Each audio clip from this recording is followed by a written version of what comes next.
სახელითა მამისათა და ძისათა და სულისაწმინდისათა.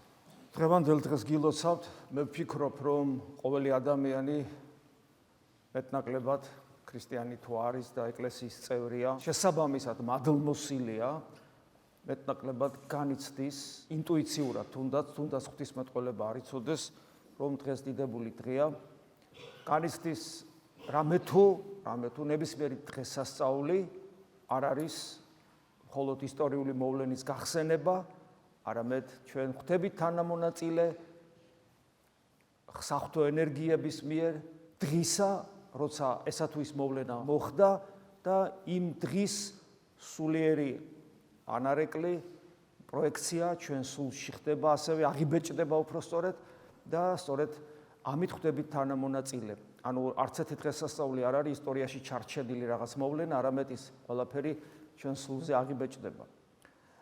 ვიცით, რომ იერუსალიმში შედის დღეს მაცხოვარი, ამას შემდგომ მოყვება ის ნებიშვიდეულის ის დღეები, რომელსაც ცოტა ხანში გავივლით, რომელიც დაგვირგვინდება ბრწყინვალე აღდგომით და აი ის იერუსალიმში შესვლა, რა თქმა უნდა, ჩვენში იმ წამსვე იწვევს იმ ასოციაციას, რაც არის სინამდვილეში სულიერი თვალსაზრისით, რამე თუ არსებობს ცნება ზესიური იერუსალიმისა, არსებობს იერუსალიმი ჩვენ შიგნით, რომელიც ჩვენი შინაგანი სამყაროა, ჩვენი მისტიკური სიღრმე ანუ გული და რა თქმა უნდა, უფალი შედის იერუსალიმში, აქედან გამომდინარე, გვეძლება შესაძლებლობა გავიაზროთ, რომ უფალი უნდა შემოვიდეს ჩვენს გულში.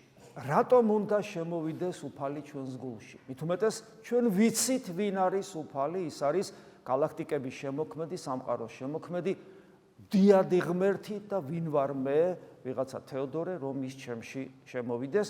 მით უმეტეს, წმინდა წერილი და მთელი ეს მომდევნო ერთი კვირა მაფრთხილებს, რომ რა შეიძლება მოვიმოქმედო, რა შეიძლება დავახვედრო უფალს, რომ ჩემში შემოვა.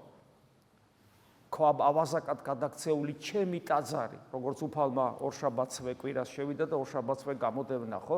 ამასოფლის სული გაბატონებული ღვთის ტაძარში, ამასოფლის სული გაბატონებული ჩვენს ტაძარში, შეიძლება ეს დავახვედრო და საბოლოო ჯამში მოვიძულო, განვაგდო ჩემი იერუსალიმიდან, ქალაქიდან და მოვკლა. აი ეს შესაძლებლობა არსებობს პირადად ჩემთვის და მაფრთხილებს ეკლესია, რომ რა თქმა უნდა მე ეს არ გავაკეთო და მე ეს არ დამემართოს. და ასევე კიდევ ერთი, ვინ ვარ მე კიდევ ერთხელ ადამიანი, რა როგორც დავით მეფსალმუნე როსვავს კითხვას, რომ რა არის ადამიანი, რომ ესე მოხედავ მას და ყურადღებას აქცევ, განცვიფრებული კითხულობს დავით მეფსალმუნე, ჩვენც უნდა გამცვიფრდეთ თუ არა ვართ შეპყრობილნი დემონური პატივმოყვარეობით და სიამაყით, ჩვენც მუდამ განცვიფრება უნდა გვიპყრობდეს, ვინ ვარ მე, რომ ღმერთმა ჩემთვის მოიცალა და ის შეიძლება ჩემში შემოვიდეს და მე მის ტაძრად ვიქცე და ჩემი გული გადაიქცეს ზეცად. მით უმეტეს, როდესაც შევხედავთ ამ უკიდეგანოს სამყაროს, თავისი სიდიადით, თავისი კანონზომიერებით, თავისი მშვენიერებით, თავისი მისტიკური სიღრმით, მიუწვდომლობით, გამფენილობით, ამ სამყაროს, ამ მეგასამყაროს, რო შევხედავთ, განცვიფრებული უყურებ ამ ყოველივეს, გაოგნებული მისი სიდიადით და უცებ შენ, წვერიც რომ არ ახარ. მაგრამ მეორე მხრივ, ეს დიდებული სამყარო თავისი უკიდეგანო მშვენიერებით, სიდიადით, კანონზომიერებით, მისტიკურობით, სიღრმით, გამფენილობით, როგორც გნება სტიქიური საშინელებებით და აი სიტყვაც ვერ გამოთქვავს, როგორია ეს სამყარო. ამავე დროს ეს სამყარო უბადრუკია. იმიტომ რომ იგი ექვემდებარება განადგურების კანონს, აი ფიზიკოსები ენტროპიას რო უწოდებენ. რა არის ენტროპია? ყველაფერი სამყაროში მატერიალური სტიქიები ნადგურდება და მთელი სამყარო მიდის შეუქცევლად სიკვდილისკენ, გაციებისკენ, განადგურებისკენ, მტრად გადაქცევისკენ. დიადიც არის, უბადრუკიც არის. ამას ემატება კიდევ ერთი რამ. სამყაროს მიუხედავად თავის სიდიადის არ აქვს უნარი აღიქვას საკუთარი თავი. ვერც საკუთარ სიდიადეს აღიქვავს და ვერც საკუთარ უბადრუკობას აღიქვავს, ეგება რაღაცა უშველოს საკუთარ თავს. აი აქ ბლეს პასკალის ცნობილი გამოთქმა გახსენდება, როცა იგი ამბობს, რომ ადამიანი გრძნობს თავის უბადრუკობას, ხე თავის უბადრუკობას ვერ გრძნობს, ადამიანი გრძნობს თავის უბადრუკობას და მისი სიდიადეც ესაა სწორად. ნახეთ რა საოცრება, ადამიანი, რომელიც მტვერიც არ არის ამ სამყაროში, მხოლოდ ადამიანი გრძნობს ამ სამყაროს როგორც სიდიადეს ისევე მის უბადრუკობას. რას ნიშნავს ეს? ეს იმას ნიშნავს, რომ ადამიანი თავის მომცრო ზომების და მიუხედავად სამყაროზე დიადია, თითოეული თქვენგანი, გაცილებით დიადია და უსასრულოდ დიადია, ვიდრე ეს უკიდეგანო თავის სიდიადით საშნელი სამყარო. და თავის სიდიადით უსასრულო მნიშვნელო დატვირთვა აქვს, აი როგორც ფსალმურებს წერია უფსკულს ხადის. ადამიანი ისეთი დიადია, რომ მხოლოდ ღმერთი ავსებს. ეს საიდუმლო სიდიადია ადამიანის. და აი ადამიანი ასეთი რომ არის, ამიტომ ადამიანს აქვს უსასრულო ღირებულება, ძალიან დიდი ღირებულება აქვს ადამიანს. და საერთოდ მთელი სამყაროს ადამიანისთვის შეიქმნა. და საერთოდ ღმერთი მოვიდა ჩვენნაირი ხორცითა და სულით და ღირსად ხვდის, რომ ჩვენში დამკვიდრდეს. რა კარგია ადამიანი იტყვის, მაგრამ მაგარი ყოფილა, რაღაცია მე მომწონს. მაგრამ ამის გამო, რასაც ახლა ჩვენ ვამბობთ, ამის გამო ადამიანი დგება უსაშინლესი პასუხისგებლობის წინაშე. და სწორედ დღევანდელი დღე ამის მასწავლებელია. როგორ შედის უფალი იერუსალიმში, როგორ მიანიშნებს, რომ ცუდად ცხოვრობენ და ტაძარი, ღვთისდიდების ადგილი ქვაბავაზაკთა აქვთ ქცეული, ანუ ამასოფლის სულს დაუპატრონეს ტაძარი და მიუხედავად ამ გაფრთხილებისა, და იქ მრავალ რამას კიდე ასწავლის და ეუბნება მთელი კვირის განმავლობაში, მიუხედავად ამ გაფრთხილებისა, ისინი გაიყვანენ გარეთ და მოკლავენ. კიდევ ვიმეორებ, ეს არის გაფრთხილება ჩემთვის და ჩვენ ხო ვიცით, რომ სამწუხაროდ, ეხლა რამდენი თითოეულ ჩვენგანს რამდენი ბზობა გაგვივლია, ანუ იერუსალიმში დიდებით შესვლა, ბზობა ხალხურად. და რამდენი ვნების შვიდეული გაგვივლია თითოეულ ჩვენგანს. და რამდენი აღდგომის დღესასწაული გაგვივლია ასევე, გაგვივლია ყველაფერი ეს. და ჩვენ ხო ვიცით, რომ რამდენჯერ აღდგომის შემდგომ განგვიგდია უფალი ჩვენი გულიდან. ასე რომ არ იყოს, მაშინ ჩვენ იმდენჯერ გაგვივლია ეს ყველაფერი, რომ აღარ ჩამოვთვალო, რომ დღეს ჩვენ უნდა ვანათებდეთ, დღეს ჩვენ უნდა ვრწყინავდეთ, ვითარცა ნათელი ამასოფლისანი. გესმით და ჩვენ არ ვწყინავთ, არანაირად არ ვწყინავთ. ესე იგი ჩვენ სამწუხაროდ ვაკეთებთ იმას, რაც მაშინდელმა იუდეველებმა გააკეთეს თავის სამწუხაროდ. როცა აი ამ ყველაფერს კარგად გავიაზრებთ და დღევანდელი დღის მნიშვნელობასაც მივხვდებით, კიდევ ერთხელ უნდა შემოუძახოთ საკუთარ თავს, რომ მთელი ყურადღება, ჩვენი ყოფიერების მთელი ყურადღება მიმართული უნდა იყოს განკაცებული ღმერთისკენ, იესო ქრისტესკენ, რომელიც ყველა ღირებულებაზე, მათ შორის მორალურზე მაღლა დგას. აი იმიტომაც არის დღეს, რაც აღმოვიკითხეთ, იუდა რო აპროტესტებს, საინტერესოა, ხო? იუდა რო აპროტესტებს.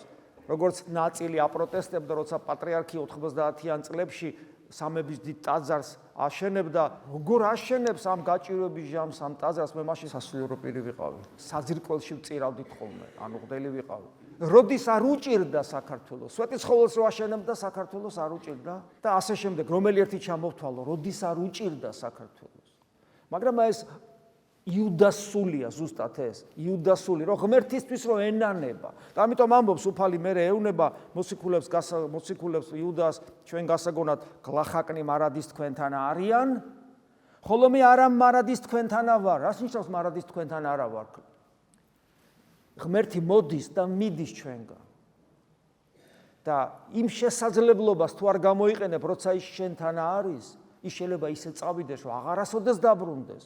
და აი, როცა პატრიარქმა იგზნო, რომ ეხლა არის ჟამი შენებისა და ეს დაიწყო, მაშინ იყო ღმერთი ჩვენთან და ეს უნდა გაკეთებულიყო. ღვთისადმი სწორი დამოკიდებულება, კონცენტრირება ჩვენი უფალზე, რომელიც სიცოცხლის წყაროა თვით გლახაკებისთვისაც, რომლისათვისაც თითქოს ზრუნავდა იუდა, სწორედ უფალს ეკუთვნის უპირატესი ყურადღება. ადამიანისაგან. და ამიტომაც ამბობს, ხალხაკნი მარადის თქვენთან არიან, ხოლო მე არა მარადის თქვენთანა ვარ. შენ თუ არ გამოიყენებ იმ შესაძლებლობას, როცა ღმერთის დიდება უნდა იყოს შენს გულში, ამ დიდების დრო ღვთისა შენს გულში შეიძლება აღარასოდეს დადგეს. ეხლა გახსოვთ, რომ შედის იერუსალიმში, ანუ ეს ჩვენთვის მასწავლებელია ეს სიტყვები, როგორები უნდა ვიყოთ, რომ ჩვენც არ გამდევნოთ ჩვენი გულიდან მაცხოვარი. შემდგომ ხედავთ, რომ ხალხი როგორ ხდება, ხო, მოიღეს რტოები დანაკის კულთაგან, ანუ პალმის რტოები, განვიდეს მიგებებად მისა, ღაღადებდეს და იტყოდეს ოსანა კურთხეულას მომავალი სახელითა უფლისათა, მეუფე ისრაელისა. რა იყო ეს? ეს იყო მადლის მოფენა. ეს იყო მადლის მოფენა. რამე თუ უფალი ამბობს, რომ ეს ხალხი რო დადუმდეს, ქვებიც აღაღადდებიან, გახსოვთ წმინდა წერილიდან. ანუ ქვა, ბალაამის ვირი, ყველაფერ შეული აღაღადდეს, თუ ღვთის მადლი მოვა და მაშინ მე რა ღირსება მაქვს? თუ ქვა აღაღადდება, ბალაამის ვირი ამეტყველდება, დიდი ამბავი რომ მეც ესე იგი ავღაღადდე, თუ მადლი გადმოვიდა. დიახ, ჩემი დამსახურება არაფერია. დიახ, როცა ჩვენ აქ მოვდივართ და გვიხარია, ჩვენი დამსახურება არ არის. დიახ, როცა აღდგომას ერთმანეთს სიხარულით ულოცავთ, ჩვენი დამსახურება არ არის. ჩვენი დამსახურება იქნება მაშინ, როდესაც ჩვენ ამ ყველაფერს შევინარჩუნებთ, გავაანალიზებთ, ჩაუღმავდებით და შევინარჩუნებთ. და როცა ვერ ვინარჩუნებთ, როგორც მაშინდელმა იუდეველებმა ვერ შეინარჩუნეს, მათი დამსახურება რა არის? ქვებიც კი აღაღადდებოდნენ. ესე იგი, აქედან სწავლება. ის სიხარული, რომელსაც ჩვენ ვიღებთ აქ ზიარების დროს, დღესასწაულების დროს, ჩვენ უნდა ვიღვაწოთ მათი შენარჩუნებისათვის, ჩვენ თუ ამას არ გავაკეთებთ, ეს ნიშნავს იმას, რომ უფალი წარმოგდეთ გარეთ და მოვკალით. გარდა ამისა, ჩვენ დავინახეთ, რომ რატომ მნიშვნელოვანი ნაწილი ხალხის რატო ეგებებოდა, ამისთვისაც მიეგებოდა მას ერიგი, რამე თუ ესმინა, ვითარმეთ ესე სასწაული ქმნა იესო ლაზარე რო აღადგინა მკვდრეთით. ანუ თუ ჩვენ დავინახეთ ქრისტესგან ძალმოსილება, მაშინ ჩვენ უფრო გვეიოლება მის წინაშე შესამოსლები დავაგოთ, ანუ ჩვენი ცხოვრების გამოცვლას ვეცადოთ, პალმის რტოები ავიღოთ, ანუ მარადილ სიცოცხლისკენ გავიხედოთ, მაგრამ კიდევ ვიმეორებ, ამას სჭირდება შენარჩუნება. ნებისმიერ შემთხვევაში მადლი გვეხმარება, მაგრამ ეს არის მხოლოდ და მხოლოდ შესაძლებლობა, ისე როგორც ჩვენი უწმინდესი პატრიარქის გარდაცვალების შემდგომ დავინახეთ განსაცვიფრებელი მადლის მოფენა მთელს ერზე, თელმა ერმა ინტუიციურად განიცადა და იგზრდა დაინახა, როგორც წესი ჩვეულებრივმა რიგითმა ქრისტიანმა არ იცის რა არის სიწმინდე და რა არის ქრისტიანობა. ქრისტიანობა და სიწმინდე გონია სასწაულების მოხდენა, რაღაცა ხილვები, სასწაულები, რაღაცა ასე შემდეგ. ქრისტიანობა ეს არის თავდაბლობა და სიმშვიდე და გულმოწყალება ქრისტეს მიერი, როცა მკვიდრდება შენში, ეს არის სასწაული და ეს არის ქრისტიანობა.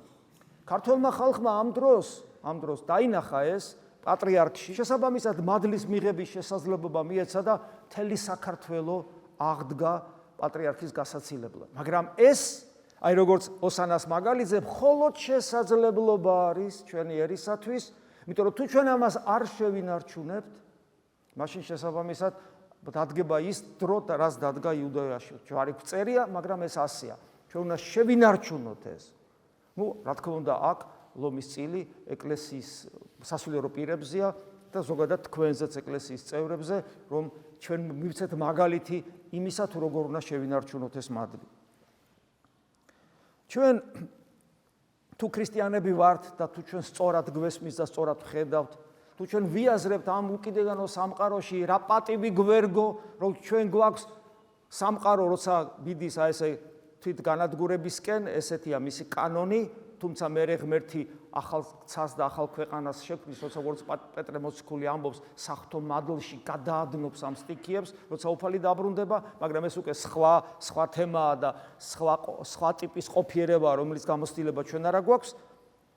მაგრამ ჩვენ რომ ამ ყველაფერს ვიაზრებთ, წარმოიდგინეთ, აი რა ცოტა გუშინ გავჩნდით, საერთოდ არ ვარსებობდით და რა ღირებულებით ვართ დატვირთულნი. რა საოცრებაა ეს. ჩვენ თუ ამას გავიაზრებთ, რა თქმა უნდა მოდის ჩვენში მადლიერებისა და სიხარულის განცდა და მასზე აი ამ მადლიერებას და სიხარულზე უნდა ვიყოთ კონცენტრირებულები. ამიტომაც ფილიპელთა მიმართ ეპისტოლეში დღეს პავლე მოციქული გვეუბნება, გიხაროდენ მარადის უფლისა მიერ ყვალად გეტყვით გიხაროდენ. სიხარული ეს არის ნიშანი ჩვენი ქრისტესთან ყოფობისა, იმიტომ რომ სიხარული და მხიარულება თავად ქრისტეს ეპითეტია, როდესაც აი ხშირად გვითქვავს წუხზე რო საცეცხლურით შედის ღდელი, საცეცხლური რომელიც ღვთისმშობლებს განასახიერებს და იქიდან აღმომავალი საკმეველი, ეს არის ღვთის განკაცების სიმბოლო, როგორ რა სიტყვებით იწყება გალობა, ნათელო მხიარულო, ნათელო, ანუ ქრისტე, მე ვარ ნათელი, მხიარულო, ანუ სიხარულის მატარებელო. როცა ამ ყველაფერს ვიაზრებთ, ჩვენ რა ხდება ჩვენს თავს, რა თქმა უნდა ქრისტე მკვიდრდება ჩვენს გულში და ჩვენს გახარებულები ვართ. ამიტომ დიახაც ჩვენ მარადის უფლისამიერ, ანუ მარადის ნიშნავს რას?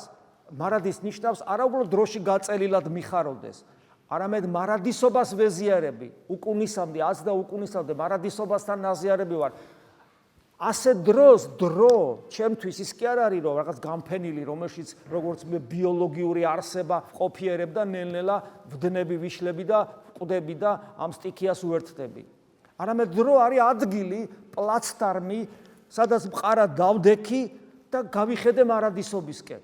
ამიტომაც აი ხშირად წმინდა წერილში ამას ნახავთ, რომ ჩვენ თითქოს აქ ვართ, აქ ვართ, მაგრამ მარადის ვიყურებით, აც და უკუნისამდე მარადის ვიყურებით, დრო ადგილია უბრალოდ. აი რაღაც ამ ადგილას ვდგავარ, მაგრამ ჩემი მზერა, ჩემი გონება, ჩემი შემეცნება, მთელი ჩემი არსება მარადისობაშია და ეს მარადისობაში ყოფნა ჩემი სიხარულს უკავშირდება.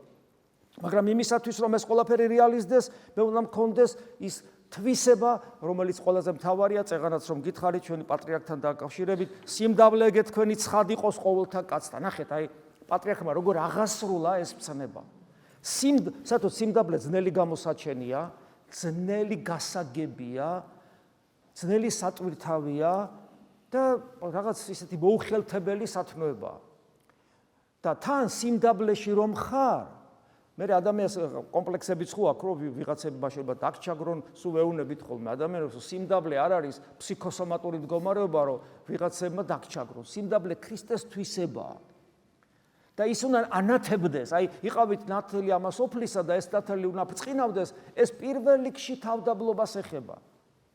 და აი პატრიარქმა ეს ცნება პირდაპირ აი როგორ აღასრულა, მე რა ვიცი, შეიძლება მოიძებნოს უცებ ესე მაგალითი, რა თქმა უნდა ეკლესიის ისტორიაში მოვნახავთ ესეთ მაგალითებს, მაგრამ ზოგადად რომ აი ასე მასიურად, ასე გლობალურად გაანათოს ადამიანის თავდაბლობა. ეგეთ რამე, აი რა ძალიან ძნელი წარმოსადგენია. და ამას რო გვაფრთხილებს, რომ სიმდაბლეგე თქვენი ცხად იყოს ყოველთა კაცთა, ვალდებულებით გვტვირთავს ჩვენ პავლე მოციქული და მე უცებ იმპერატიულად გვახსენებს. უფალი ახლოს არს, არ დაგვავიწყდეს. უფალი ახლოს არს, ანუ პასუხისგებლობა ახლოს არს, ჩემი პასუხისგებლობის წამი ახლოს არს. ამ ქვეყანაზე უამრავი საქმე რომ აქვს და აი ვიხარჯები, ხურდავდები, ადამიანი ახურდავებს საკუთარ თავს, ეს დიდებული არსება, რომელშიც ღმერთი უნდა შევიდეს, ახურდავებს თავს ამ სოფლისათვის და უცებ პავლე მოციქული კვლავ მაფრთხილებს, ნუ რა ზრუნვაში ამ შემთხვევაში არ იგულისხმება ჩვენი მოღვაწეობა, შრომა, რაღაცის დაგეგმვა, არა, ამაში იგულისხმება შფოთი. ნახეთ, ისწავლეთ შემდგომ მშვიდვარდამ დაბალგულითა. ანუ თავდაბლობას და სიმშვიდეს და სიმშვიდე ნიშნავს შფოთი არა გაქვს და ადამიანს შფოთი აქვს, იმიტომ რომ ნერვიულობს, იმიტომ რომ გარშემო 1000 პრობლემაა. ნუ რა ზრუნავთ, ანუ ნუ შფოთავთ მას ნიშნავს. არამედ აბა როგორ არ ვიზრუნო, როგორ არ ვინერვიულო, არამედ ყოვლითა ლოცვითა და ვედრებითა მადლობით თხოვანი ეგეთ თქვენი საცნაურ იყვნეთ ღვთისა მიმართ, გახსენით გული ღმერთის მიმართ. ნუ ნერვიულობ, ნურც აწყოზე, ნურც მომავალზე, ნუ ნერვიულობ, შენი საქმე აკეთე, დანარჩენი ღმერთს გადააბარე, გაუხსენი გული ღმერთს, ვისწავლოთ ღმერთზე დანდობა, გესმის, ღმერთის იმედი მუდამ ცოცხლობდეს ჩვენში, რომელიც არის იესო ქრისტეა სწორედ ღმერთი იმედი, გესმით, ჩვენ ასე მივმართავთ დიდება შენ და ქრისტე ღმერთო, იმედო ჩვენო, დიდება შენ. და მშვიდობამან ღვთისამან, რომელიც ხმატს ყოველთა გონებათა. ვერ ხვდები, ახლა ამას პავლე მოციქული მეუნება, მაგრამ ადამიანი მხრებს იცისავს, კი მე მესმის ეს ყველაფერი ძალიან კაი, მაგრამ მე რაღაცა ვერ ხვდები, ჩემი გამოცდილებით, სულ სხვა რაღაცა ვიცი, რომ რა არის პრობლემები, ნერვიულობ, შფოთი მაქვს. აი კი, მაგრამ აი მე რა ვქნა, ვერ ვხვდები. არა მაქვს გამოცდილება და პავლე მოციქული ამ დროს მეუნება მშვიდობა მან ღვთისამარ, ღვთის მშვიდობა თავად ღმერთია, თავად იესო ქრისტეა, რომელიც ხმატს ყოველთა გონებათა, რომელიც აღმატებულია ყოველ გონება. შენ კი ვერ ხვდები ადამიანური შეზღუდული გონებით, მაგრამ ღმერთი როგორც გონიერი არსება და ყოვლადბრძენი უსასრულოდ აღემატება ყველა ადამიანურ გონებას, თავისთავად ცხადია. ამიტომ ჩვენ უნდა მივენდოთ მას და ნახეთ, შეზღუდენინ გულნი თქვენი და გონებანი თქვენი ქრისტე იესუის მიერ. ეს ნიშნავს, რომ გონება ხო ნებელობით რეალიზდება და ეს ნიშნავს, რომ შენი ნებელობა დაუქვემდებარე ღვთის ნებას და შეზღუდენინა, შეზღუდა არ ემგაგებით, რომ რაღაც ჩარჩოში მოგაქცევს. არამედ გადააბარე ყველაფერი და მერე პავლე მოციქული იტყვის, ჩვენ გონება ქრისტესი გვაქვს. გესმით? ანუ გამეფდეს უნდა ჩვენში იესო ქრისტე. როგორც ნათლობისას აღთქმა დავდეთ, გწამს ქრისტე მღვდელი გვეკითხება, გწამს ვითარცა მეუფე და ანუ მეფე და ღმერთი. ღმერთი საკმარისი არ იყო? არა, იმიტომ რომ ღმერთი რომელიც არის იესო ქრისტე, ის უნდა გამეფთეს შენში და შენის გწამს არა მხოლოდ როგორც ღმერთი, იმიტომ რომ ეშმაკსაც წამს ის როგორც ღმერთი, არამედ როგორც მეფე. ანუ შენ უნდა გაამეფო ის შენ სამყაროში, შენ შიგნით. ამიერიდან ძმანო, რაოდენი არის ჭეშმარიტ, რაოდენი არის პატიოსან, რაოდენი მართალ, რაოდენი წმიდა, რაოდენი საყვარელ, რაოდენი საქებელ, რაოდენი სათნო, რაოდენი ქებულ, მას ზრახავდით. ანუ მთელი შინაგანი სამყარო აი ამ სათნოებებით უნდა იყოს აღსავსე. რისთვისაც ჩვენ უნდა დღედაღამებს შრომობდეთ. ოღონ ეს შრომა ტკბილი შრომა, რომელიც აიგი ისწავლეთ და მიიღეთ და გესმათ და იხილეთ, ჩემთანა ამას იქმოდეთ. ანუ ნახეთ, ერთი ის რომ გვეუბნება როგორ ვიცხოვროთ, ის იყოს თქვენი შინაგანი სამყარო, ჩამოგვითვალა პავლე მოციქულმა და მე გითხრა რომ ნუ გეშინია თეოდორე, მარტო კი არა ხარ. შენ რაღაც უდაბნოში გაგდებული კი არა ხარ. შენ ორგანული ნაწილი ხარ ეკლესიისა და შენში ატარებ მემკვიდრეობას ჩვენი სულიერი ნათესავებისა და წინაპრებისა დაწყებული მოციქულთაგან. მოციქულთაგან მომდინარეობს ჩვენი ეს სულიერი ნათესაობა, სულიწმინდა ღმერთის მიერ მადლით გარდამოცემული და მე მარტო კი არ ვარ, მე მკვიდრე ვარ.